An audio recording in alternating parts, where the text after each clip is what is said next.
Science chapter number 10 gravitation. Gravitation या gravity कभी word सुना? चलो क्या होता है? काव्या, हम स्टेबल रहते हैं, ओके। और कुछ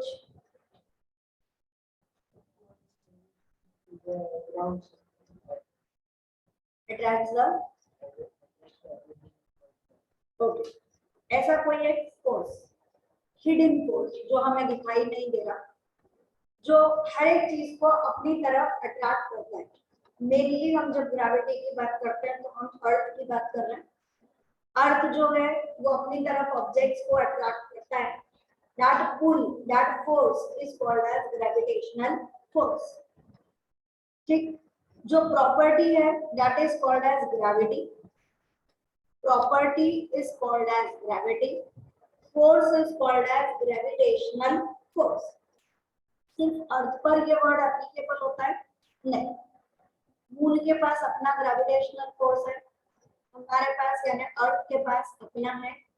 हर एक ऑब्जेक्ट का अपना अपना ग्रेविटेशनल फोर्स होता है जिसके कारण वो ऑब्जेक्ट को अपनी तरफ खींचता है। अब ये बोलना है कि हमें कहाँ कोई खींच रहा है, तो बेटा हम अगर लैंड पर हैं, जमीन पर हैं, तो it is due to gravity. कोई भी ऑब्जेक्ट नीचे की तरफ गिर रहा है, it is due to gravity. It is not कि वो नीचे की तरफ गिर रहा है, इट इज लाइक कि it is moving towards the land, towards the earth. कोई भी चीज नीचे की तरफ गिरने का मतलब उसमें जो सेंटर फोर्स ऑफ अट्रैक्शन है that is towards the earth, that force is called as gravitational force and the property is called as gravity. ठीक है, दो वर्ड होते हैं, एक प्रॉपर्टी और एक फोर्स। ठीक, अब यहाँ पर जो स्टार्टिंग हमारे पास है वो है कि हम एक ऑब्जेक्ट को गोल गोल गोल गोल घुमा रहे हैं। ये थोड़े दिन पहले अपने को एमसीक्यू में डाउट आया था, वो अब ग्रेविटी में क्लियर होगा। और सेंट्रीपिटल फोर्स बताया था मैंने कि हमारे पास दो तरह के वर्ड हम लोग यूज करते हैं फोर्स के लिए। एक होता है सेंट्रीपिटल फोर्स और एक होता है सेंट्रीफ्यूगल फोर्स। सेंट्रीपिटल और सेंट्रीफ्यूगल। सेंट्रीपिटल का मतलब if an object is moving कैसा, in a uniform circular motion, it is bounded by some force which is always acting towards the center. मैं दो तीन लैंग्वेज यूज कर रही हूँ, लिखवाने का काम बाद में करते हूँ। पहले सिर्फ उन वर्ड्स को समझिए कि क्या बोला जाए, क्योंकि ये वर्ड्स हमारे लिए इम्पोर्टेंट है। जैसे बायो में हम कुछ पर्टिकुलर वर्ड यूज करते हैं कि भाई हमें पैरेंकाइमा, कोलेनकाइमा, क्लोरेनकाइमा ही बोलना है, तो हम वही वर्ड यूज करेंगे ना। हम एपिडर्मिस बोलते हैं तो हम covering of the outer part को नहीं बोलेंगे, उस लाइन को हमें क्या नाम देना है, एपिडर्मिस। ऐसे ही हम लोग ये नहीं बोल सकते कि it is the central force, हमें उसे नाम देना पड़ेगा। तो प्रॉपरली समझिए कि एक ऑब्जेक्ट अपन ने लिया, अपन उसको गोल गोल गोल गोल घुमा रहे हैं, it is moving with uniform circular motion. ये जो यूनिफॉर्म सर्कुलर मोशन है, इसके अंदर जो फोर्स एक्ट कर रहा है वो उसे अंदर की तरफ बांध के रख रहा है, ऑब्जेक्ट को बाहर नहीं जाने दे रहा। तो वो फोर्स किधर की तरफ एक्ट कर रहा है, it is acting inside towards the centre, इसलिए वो ऑब्जेक्ट को अंदर की तरफ रोक कर रखेगा। फोर्स का नाम क्या है, सेंट्रीपिटल फोर्स। उसका डायरेक्शन क्या है, it is acting towards the centre. Direction क्या है, it is acting towards the centre. ठीक, ये हमेशा ऑब्जेक्ट को बाइंड करने का काम करता है, उसे सर्कुलर मोशन में घुमाने का काम करता है।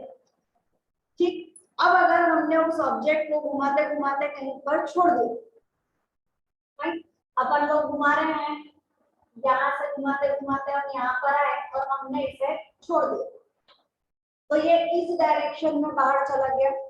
घुमाते हुए हम यहाँ आ गए, वो यहाँ से बाहर चला गया। घुमाते घुमाते हम यहाँ आ गए, यहाँ से बाहर चला गया। ऑपोजिट ला रहे हो गए कि यहाँ तक आए, यहाँ से बाहर चला गया। तो ये जो बाहर जा रहा है हम इसके लिए लैंग्वेज यूज करते हैं, इट मूव्स टेंजेंशियली आउटवर्ड।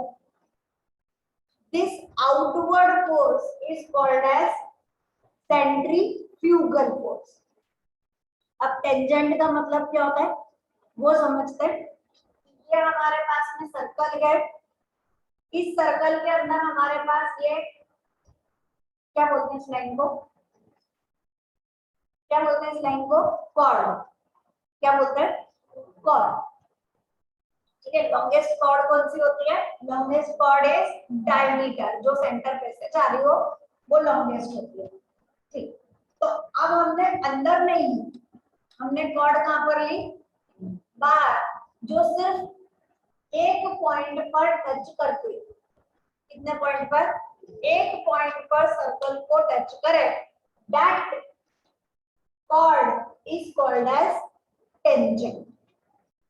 ठीक है, और जो दो पॉइंट पे टच करती है उससे हम लोग बोलते हैं सीकेंट। ये ज्योमेट्री है, मैथ्स का पार्ट है कि कोई भी कॉर्ड सर्कल के बाहर एक पॉइंट पर टच करे तो टेंजेंट, और सर्कल के अंदर दो पॉइंट पर टच करे वो कहलाएगी सीकेंट। ये बाहर होती है, ये अंदर होती है। ये एक पॉइंट पर टच करेगी, ये दो पॉइंट पर टच करेगी। ये हमेशा सर्कल के साथ 90 डिग्री बनाती है, ये ऐसा कुछ नहीं करती। इट इज नॉट नेसेसरी कि यहाँ पे कोई 90 डिग्री बनाएगी। कैसे 90 डिग्री नहीं, ये वाली इधर से लाइन ड्रॉ करेंगे, it makes an angle of 90 degree. ठीक है, this is tangent and this is secant. तो हमने क्या बोला कि जब हम ऑब्जेक्ट को बाहर की तरफ छोड़ देंगे तो इट मूव्स टेंजेंशियली आउटवर्ड, यानी यहाँ से एक कॉर्ड जा रही है जो इस सर्कल को एक ही पॉइंट पे टच कर रही है। वो पॉइंट कौन सा है, जहाँ पे हमने छोड़ा, उसके बाद वो बाहर की तरफ निकल जाएगी। तो लैंग्वेज यूज होती है कि when we leave the object then it moves tangentially outward. The force with which it moves outward is called as centrifugal force.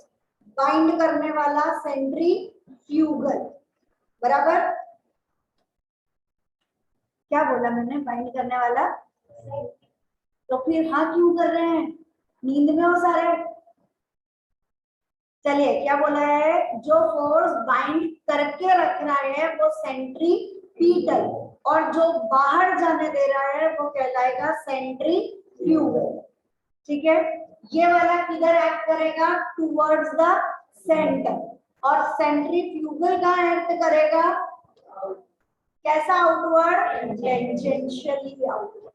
तो डायरेक्शन भी समझ में आना चाहिए कि कौन से डायरेक्शन में कौन सा फोर्स एक्ट कर रहा है। तो अभी ग्रेविटेशनल फोर्स बाद में पढ़ रहे हैं, पहले कौन सा पढ़ा, सेंट्रीपीटल और सेंट्रीफ्यूगल। ठीक है, चलो हेडिंग लिखिए, centripetal force.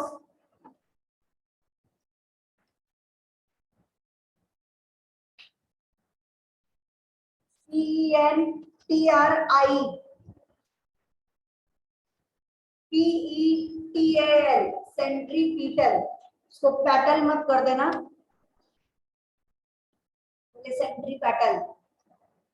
It is centripetal force, dash करके डेफिनेशन लिखिए, it is the force that keeps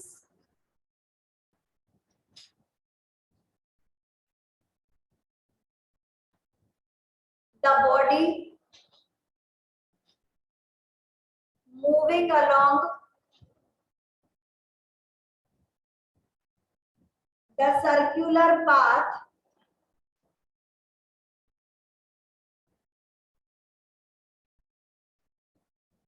and is acting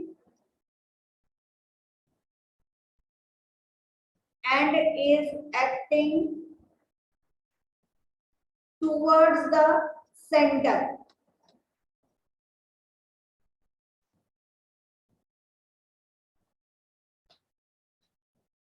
full stop. Next centrifugal.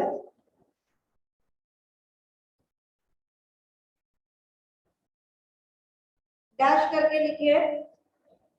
In the absence of centripetal force,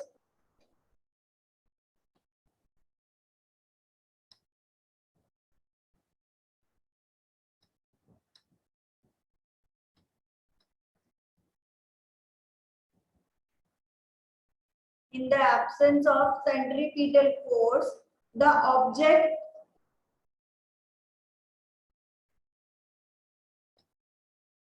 moves outward,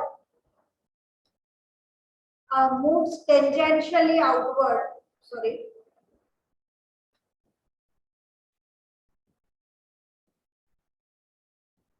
moves tangentially outward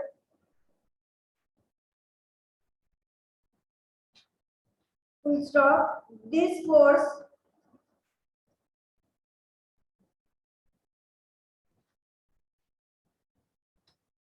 is always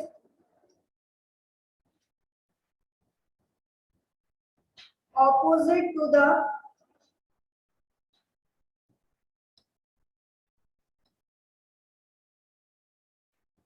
centripetal.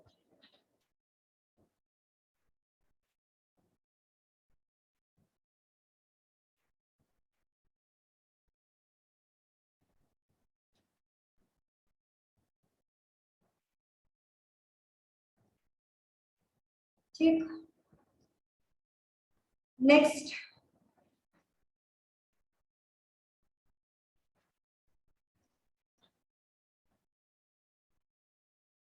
arrange करके लिखे. The motion of moon around the earth is due to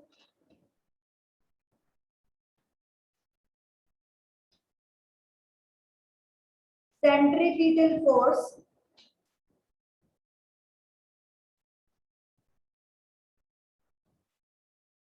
which is attractive in nature. Attractive मतलब attract करने वाला, अपने centre की तरफ खींचने वाला. Which is attractive in nature.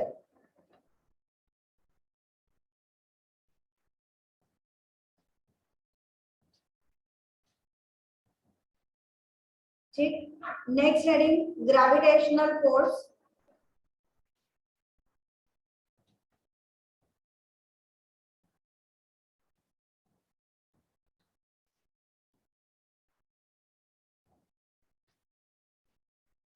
The force of attraction between the objects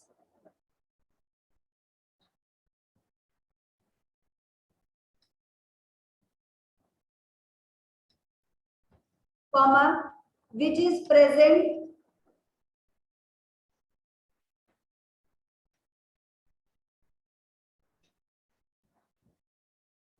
in the universe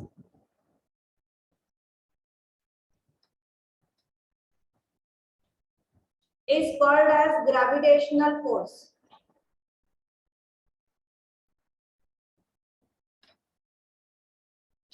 Full stop. This force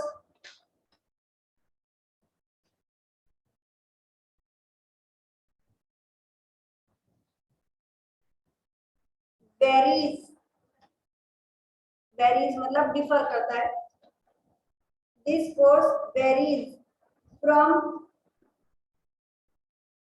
place to place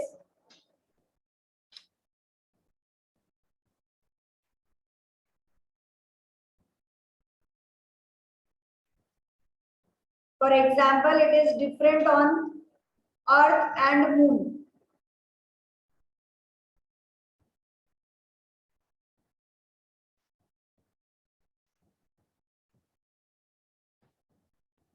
Different on earth and moon. Actually अपन अभी आगे बढ़ेंगे कि ये जो चीज है ये डिपेंड कर रही है mass of the object, distance of the object. तो उन सब के हिसाब से हम लोग लेते हैं कि ये वेरी करता है. ठीक. अब यहाँ पर एक क्वेश्चन ऐसा रहता है कि भाई एप्पल जब गिर रहा है तो हम बोल रहे हैं कि apple is attracted towards the earth, but Newton's का थर्ड लॉ क्या बोलता है? For every action there is equal and opposite reaction, है ना? फोर्सेस आर इक्वल, मतलब अगर हम जमीन को धक्का मार रहे हैं तो जमीन भी हमें धक्का मार रही है। तो अगर अर्थ एप्पल को अपनी तरफ ले रहा है तो अर्थ को भी एप्पल की तरफ जाना चाहिए, जाना चाहिए ना। अगर नहीं जा रहा है तो फिर वो लॉ गलत है, और जा रहा है तो कैसे जा रहा है? हमने तो नहीं देखा कि अर्थ एप्पल की तरफ जा रहा, कैसे? इसलिए हाँ, definitely, very good, because according to second law F is equal to ma, बढ़िया, इतना तो याद है। तो acceleration is equal to F by m, force constant है तो A is inversely proportional to m, ठीक है। अर्थ का मास इतना ज्यादा है और उसके कंपैरिजन में एप्पल का मास इतना कम है कि इट इज नेग्लिजिबल। तो वो नेग्लिजिबल होने के कारण हम लोगों को नजर ही नहीं आ रहा कि, या ये समझ लो कि ये इतना ज्यादा हो गया, मास इतना ज्यादा हो गया कि एक्सेलरेशन एकदम कम हो चुका। तो एक्सेलरेशन नेग्लिजिबल है, हमें अर्थ चलता हुआ मूव करता हुआ नजर ही नहीं आ रहा, तो आएगा भी नहीं, ठीक है। लेकिन ऐसा नहीं है कि न्यूटन का थर्ड लॉ गलत हो गया या ये लॉ गलत हो गया, सब कुछ सही है, यही हम आगे की तरफ पढ़ो। कल हम स्टार्ट करेंगे यूनिवर्सल लॉ ऑफ ग्रेविटेशन। आज के लिए बाय।